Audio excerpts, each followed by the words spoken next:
Hello friends, welcome to home food recipes. આજે આપણે બનાવીશું મુંબઈના ફેમસ વડાપાઉં। વડાપાઉં એમ તો ગુજરાતમાં પણ ઘણી જગ્યાઓના ફેમસ છે, પણ આજે આપણે મુંબઈના ફેમસ વડાપાઉં બનાવવાનું શીખીશું। વડાપાઉં નાના મોટા દરેકના ખૂબ જ ફેવરેટ હોય છે અને ખાવામાં એ કેટલા ટેસ્ટી છે એ તો મારે તમને બિલકુલ પણ જણાવવાની જરૂર નથી। આ વડાપાઉંને તમે સાંજના નાસ્તામાં કે પછી ડિનરમાં કંઈક ચટપટું ખાવાનું મન કરે ત્યારે બનાવીને ખાઈ શકો છો। એકદમ પરફેક્ટ માપ સાથે આજે આપણે એને બનાવવાનું શીખીશું, જેથી જો તમે એને પહેલી વાર પણ બનાવશો તો એકદમ પરફેક્ટ બનશે। તો ચલો એને બનાવવાનું શરૂ કરીએ। તો સૌથી પહેલાં આપણે વડા માટેનો મસાલો બનાવીશું। તો એ માટે ગેસ ઉપર એક પેનમાં આપણે 2 ટેબલસ્પૂન એટલે કે 2 મોટી ચમચી જેટલું તેલ ઉમેરીશું।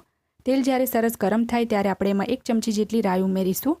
રાઈ જ્યારે સરસ ફૂટી જાય ત્યારે આપણે એમાં 1/8 ટીસ્પૂન એટલે કે 2 ચપટી જેટલી હિંગ ઉમેરીશું। અડધી ચમચી એમાં વરિયાળી ઉમેરીશું। વરિયાળીનો ફ્લેવર વડામાં ખૂબ જ સરસ આવે છે। 10 થી 12 આપણે મીઠા લીમડાના પત્તા ઉમેરીશું। હવે આપણે એની અંદર ફ્રેશ વાટેલા આદુ, લસણ અને લીલા મરચાં ઉમેરીશું, જેની અંદર મેં 1/4 ઇંચનો એટલે કે પા ટુકડો આદુનો, 10 થી 12 લસણની કળી અને 3 તીખા લવિંગિયા લીલા મરચાં લઈને ખાંડીમાં વાટી લીધું હતું। તો અડધી મિનિટ માટે આપણે એને સાંતળી લઈએ।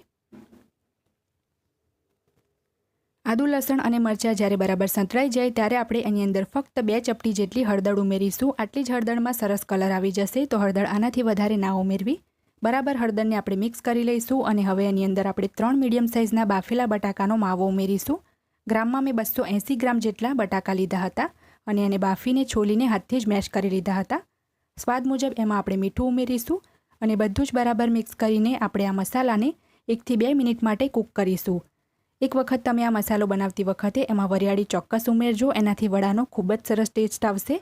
તો અહીંયા બધું બરાબર મેં મિક્સ કરી લીધું છે અને 1 થી 2 મિનિટ કૂક પણ કરી લીધું છે। હવે એની અંદર આપણે 1 ચમચી જેટલો લીંબુનો રસ ઉમેરીશું અને 1/8 ટીસ્પૂન એટલે કે 2-3 ચપટી જેટલી ખાંડ ઉમેરીશું। ખાંડ અહીંયા ટોટલી ઓપ્શનલ છે, જો તમારે એને સ્કીપ કરવી હોય તો કરી શકો છો। છેલ્લે થોડાક આપણે ઝીણા સમારેલા લીલા ધાણા ઉમેરીને બરાબર એને મિક્સ કરી લઈશું। હવે આપણે ગેસની ફ્લેમને બંધ કરી દઈશું અને આ મસાલાને આપણે ટોટલી પંખાની નીચે ઠંડો થવા દઈશું। ઠંડો થઈ પછી જ આપણે એમાંથી વડા બનાવશું। હવે આપણે બેસનનું ખીરું બનાવવા માટે એક બાઉલની અંદર 3/4 કપ એટલે કે ગ્રામમાં 65 ગ્રામ જેટલો બેસન ઉમેરીશું। પોણા કપ જેટલો અહીંયા મેં બેસન લીધો છે અને બેસનને અહીંયા મેં બરાબર ચાળીને લીધો છે। હવે આપણે એની અંદર 1 ચમચી જેટલો એટલે કે 1 ટીસ્પૂન જેટલો ચોખાનો લોટ ઉમેરીશું। ચોખાનો લોટ ઉમેરવાથી જે વડાનું ઉપરનું પડ છે એ એકદમ સરસ ક્રિસ્પી બનશે। 1/8 ટીસ્પૂન એટલે કે 2 ચપટી હળદર ઉમેરી છે।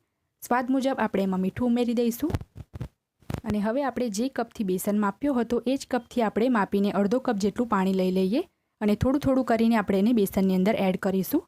એકસાથે જ બધું પાણી નથી ઉમેરવાનું, નહીં તો ખીરું ઢીલું થઈ જશે। તો થોડું થોડું કરીને પાણી ઉમેરીશું અને બીજી બાજુ આપણે વિસ્કરથી મિક્સ કરતા જઈશું। તો આ આપણું એકદમ સ્મૂધ ગાંઠ વગરનું ખીરું બનીને તૈયાર છે। જો તમે બેસન ચાળીને લેશો તો બેટર એકદમ સ્મૂધ બનશે અને આટલું ખીરું બનાવવામાં અંદાજાથી 1/3 કપ જેટલું પાણી યુઝ થયું છે। ખીરુંની કન્સિસ્ટન્સી પણ તમને હું બતાવું છું। જો તમે એક ચમચી લઈને આ રીતે ખીરુંમાં ડીપ કરીને જોશો તો ચમચીની પાછળ ખીરું જે છે એ સરસ રીતે કોટ થઈ જવું જોઈએ। હવે આપણો બટાકાનો જે મસાલો છે એકદમ સરસ ઠંડુ થઈને એ પણ રૂમ ટેમ્પરેચર પર આવી ગયો છે। તો એમાંથી આપણે વડા બનાવી લઈએ। તો થોડુંક મિશ્રણ આપણે આ રીતે હાથમાં લઈને મીડિયમ સાઇઝનો ગોળ બોલ બનાવી લઈશું।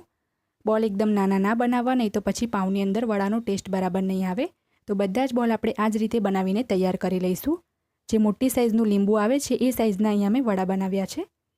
હવે આપણે જો ખીરું હતું એની અંદર આપણે 1 ચપટી જેટલો બેકિંગ સોડા ઉમેરીશું। આટલા બેસનમાં 1 ચપટીથી વધારે સોડા બિલકુલ પણ એડ ના કરવો, નહીં તો જે વડા છે લાલ થઈ જશે। અને સોડા પણ આપણે પહેલેથી એડ નથી કરવાનો, નહીં તો વડા જે છે એ ફૂલશે નહીં।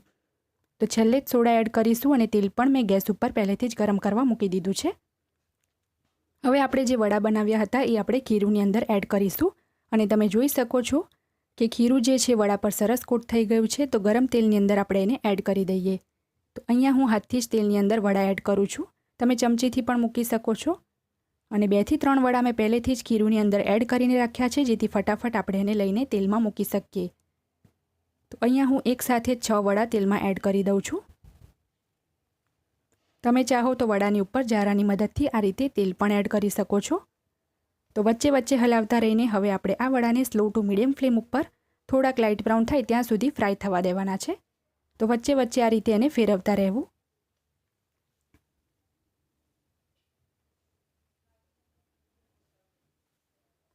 5 થી 6 મિનિટ પછી આપણા વડા સરસ લાઇટ બ્રાઉન થઈ ગયા છે. તો ઝારાની મદદથી આપણે એને એક ટિશ્યુ પેપર ઉપર કાઢી લઈએ, જેથી જે એક્સેસ તેલ હોય એ બધું જ નીકળી જાય. તમે જોઈ શકો છો કે વડા આપણા એકદમ સરસ રીતે ફૂલ્યા છે. જો તમે થોડોક ચોખાનો લોટ ઉમેરશો તો ઉપરનું જે પડ છે એ પણ સરસ ક્રિસ્પી બનશે. હવે આપણે પાવને શેકી લઈશું. તો એ માટે એક ડોસા તવા ઉપર આપણે 1 ટેબલસ્પૂન જેટલું બટર ફેલાવી લઈશું. બટર સરસ રીતે ફેલાઈ જાય ત્યારે આપણે પાવને વચ્ચેથી સ્લીટ કરીને 2 પાવને આ રીતે ઊંધા મૂકીને અંદરથી શેકાવા માટે મૂકી દઈએ. પાવ જ્યારે અંદરથી શેકાઈ જાય તો આપણે એને બંને બાજુથી આગળ પાછળથી પણ સરસ રીતે શેકી લેવાનું છે. અહીંયા મેં બટર લીધું છે. તમે તેલની જગ્યાએ બટર યુઝ કરશો તો વડાપાઉં વધારે ટેસ્ટી લાગે છે. તો પાઉં બંને તરફથી શેકાઈ જાય તો આપણે એને એક પ્લેટમાં લઈ લઈએ. હવે આપણે ફાઇનલી વડાપાઉં બનાવી લઈશું. તો પાવને ખોલીને આપણે બંને સાઈડ એના ઉપર ગ્રીન તીખી ચટણી લગાવીશું. ગ્રીન ચટણીની રેસીપી મારી ચેનલ પર પહેલેથી જ છે. ડિસ્ક્રિપ્શન બોક્સમાં એની હું લિંક આપી દઈશ. તો બંને પાઉં ઉપર આપણે ગ્રીન ચટણી લગાવી દેવાની છે. હવે આપણે એના ઉપર ખજૂર આંબલીની ખાટી મીઠી ચટણી લગાવીશું. આ બંને ચટણી તમે ચોક્કસ લગાવો. આનાથી વડાપાઉં જે છે ખાતી વખતે ગળામાં સૂકા નહીં લાગે અને બિલકુલ પણ ડૂચા નહીં વળે. અને ચટણી લગાવવાથી વડાપાઉં ટેસ્ટી પણ લાગે છે. તો બંને પાઉં ઉપર આપણે બંને સાઈડ ચટણી લગાવી દેવાની છે. હવે આપણે જે વડાપાઉંની સૂકી લસણની ચટણી આવે છે એ આપણે જરૂર મુજબ આના ઉપર એડ કરીશું. મુંબઈના વડાપાઉંની આ સ્પેશિયલ ચટણી છે અને આના વગર એ બિલકુલ પણ નથી બનતા. તો તમે આને બિલકુલ પણ સ્કીપ ના કરતા. આની રેસીપી મેં ચેનલ પર કાલે જ અપલોડ કરી હતી. ડિસ્ક્રિપ્શન બોક્સમાં એની હું લિંક પણ આપી દઈશ. તો બંને તરફ તમારા ટેસ્ટ અકોર્ડિંગ તમારે ચટણી મૂકવી.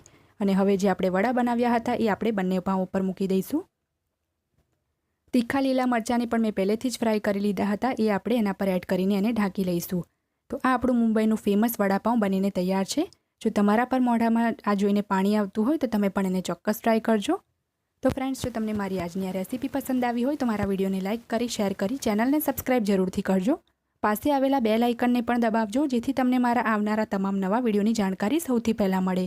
અને જો તમારે મારી આ જ રેસીપી મારી હિન્દી ચેનલ ઉપર જઈને જોઈ શકો છો, જેની લિંક મેં વિડીયોની નીચે ડિસ્ક્રિપ્શન બોક્સમાં આપી છે. તો મળીએ નેક્સ્ટ વિડીયોમાં. ત્યાં સુધી આવજો.